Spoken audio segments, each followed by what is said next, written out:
dalam buku kedua bab kedua bagian ke-1, di mana bezit adalah tentang kekuasaan, kedudukan, dan hak-hak yang timbul karenanya.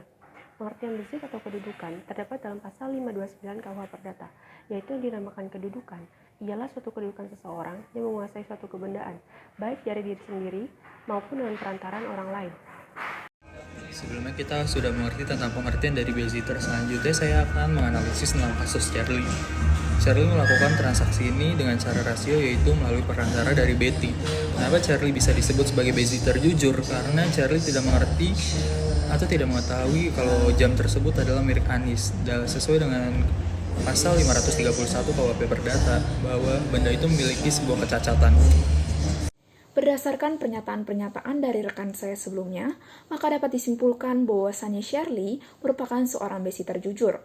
Definisi dari babysitter tersendiri teratur dalam pasal 529 KUH Perdata, yaitu orang yang berkuasa atas suatu benda tanpa memperhatikan penguasaan benda tersebut sesuai atau tidak dengan keadaan yuridisnya.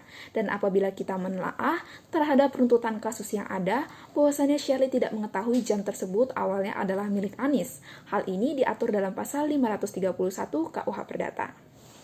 Menurut Sri Soedi Mas Sofwan, hukum benda bersifat tertutup, artinya tidak dapat mengadakan hak kebendaan barusan yang sudah ditetapkan dalam undang-undang dan membagi lagi antara benda terdaftar dan tidak terdaftar. Dalam hal ini, jam tangan milik Anis merupakan benda yang tidak terdaftar. Namun, apabila Anis dapat membuktikan bahwa barang atau jam tangan tersebut merupakan miliknya, maka terdapat hak perorangan yang memberikan suatu tuntutan atau penagihan terhadap seseorang serta hak revindikasi. Di sini Anis tetap dapat melayangkan gugatan terhadap Shirley ke pengadilan, namun hakim tidak dapat mengabulkan gugatan tersebut karena tidak memenuhi syarat dalam sita revindikasi. Dalam kasus ini, Anis memiliki bukti atas pembelian barang tersebut atas nama dirinya. Maka Anis memiliki hak kepemilikan yang mana dapat mendapatkan kembali miliknya tanpa harus mengajukan klaim, dan juga hak perorangan yang memberikan suatu tuntutan atau penagihan terhadap seseorang.